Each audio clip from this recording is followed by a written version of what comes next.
Italy میں 4 مزدوروں کو زندہ جلا دیا گیا۔ کاپورولا تو کیا ہے؟ اٹلی میں اس سال آگ لگانے کے ایسے کئی واقعات ہو چکے ہیں، پاکستانیوں کا اس سے کیا لینا دینا ہے؟ اٹلی میں 4 زرعی مزدوروں کی گاڑی میں زندہ جلائے جانے کے واقعے کی ہولناک اپڈیٹس آنا شروع ہو گئی ہیں، اور جو تصویر سامنے آ رہی ہے وہ روح کو زخمی کرنے کے لیے کافی ہے۔ گاڑی میں موزانہ طور پر زندہ بچ جانے والے ایک مزدور نے جو ہوش ربا انکشافات کیے ہیں وہ ہمارے معاشرتی ضمیر پر ایک بہت بڑا سوالیہ نشان ہے۔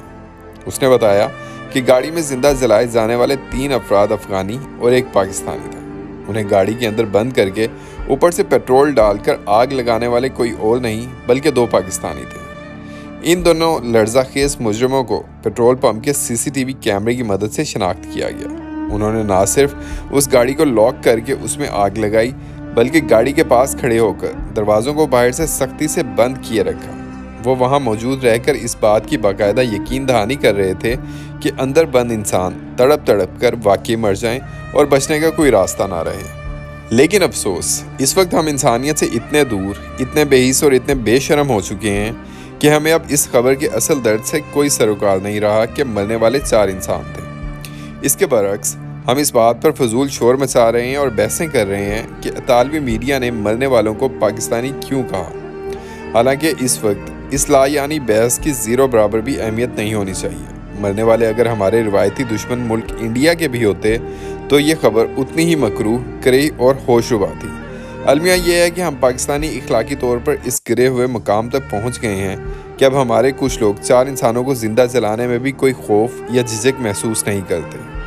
رہی بات میڈیا کی، تو اطالوی میڈیا انہیں پاکستانی اس لیے کہہ رہا تھا کیونکہ وہاں عام طور پر ہر پشتون کو پاکستانی ہی سمجھا جاتا ہے۔ جاری ہونے والی ویڈیو میں زندہ بچ جانے والے شخص کا بیان ہمارے اپنے لوگوں کے اس مکروہ دھندے کو بے نقاب کرتا ہے۔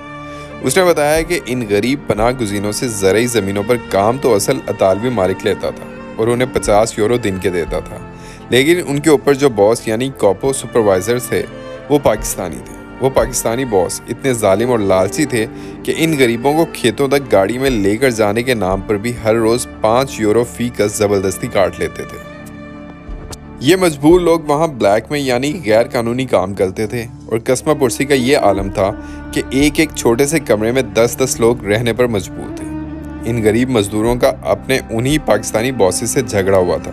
انہوں نے بس اتنا مانگا تھا کہ یا تو مالک سے کہہ کر ان کا کام قانونی کروایا جائے، یعنی باقاعدہ کوئی لیگل کانٹریکٹ کیا جائے، یا پھر ان کی روزانہ کی تنخواہ بڑھائی جائے۔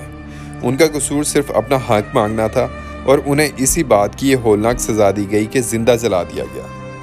اٹلی کے جنوبی علاقوں میں مافیا کا یہی چلن ہے۔ اگر وہاں کوئی مزدور کام کو لیگل کرنے یا اپنے حقوق کی بات کرے تو یہ مافیا اسے سیدھا موت کے گھاٹ اتار دیتا ہے۔ یہ وحشیانہ پریکٹس وہاں کوئی نئی نہیں بلکہ کئی سالوں سے مسلسل جاری ہے۔ وہاں مالٹوں کے بڑے بڑے باغات اور کھیتوں میں محض 2 یورو فی گھنٹہ کی معمولی دہاڑی پر انسانوں کا خون نچوڑا جاتا ہے۔ مزدوروں کے اس بدترین استحصال کی ایک دل دہدار دینے والی مثال ایک اطالوی جرنلسٹ کی رپورٹ میں ملتی ہے۔ اس صحافی نے ان کھیتوں میں کام کرنے والے ایک مزدور کا انٹرویو کیا تھا۔ وہ صحافی ٹی وی کی لائیو نشریات میں یہ بات سناتے ہوئے پھوٹ پھوٹ کر رو پڑا تھا کہ اس افریقی مزدور کا مالک اس مزدور کو ناشتے میں بھی صرف مالٹے دیتا تھا، دوپہر کے کھانے میں بھی مالٹے اور شام کے کھانے میں بھی صرف مالٹے ہی ملتے تھے۔ ٹی وی پر کوئی بھی شخص اس بات کو ماننے کو تیار نہیں تھا، مگر بدقسمتی سے ایسا ہوتا ہے کیونکہ اس صحافی نے اس افریقی کا خفیہ کیمروں سے کیا ہوا انٹرویو بھی چلا دیا تھا۔ یہ غیر قانونی شہریوں کو باقاعدہ ایک غلام بنانے کی پریکٹس ہے جو وہاں کئی دہائیوں سے کھلم کھلا چل رہی ہے۔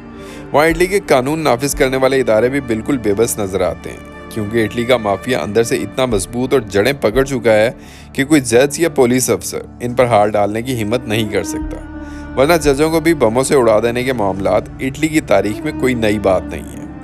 یہاں یہ سوال پیدا ہوتا ہے کہ یہ لوگ اتنے ظلم کے باوجود ان کے پاس کام کیوں کرتے ہیں؟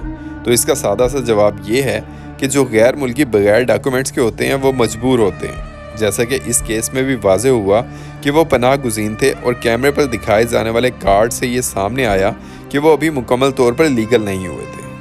ایسے بے آسرا اور قانونی تحفظ سے محروم لوگ ہی اس مافیا کا سب سے آسان ہدف بنتے ہیں۔ بطور پاکستانی میرے لیے یہ بات شدید تکلیف دہ اور ناقابل برداشت ہے کہ ہم پاکستانی اس ظالم مافیا کے سیکنڈ ہینڈ یعنی اعلی کار بنے ہوئے ہیں۔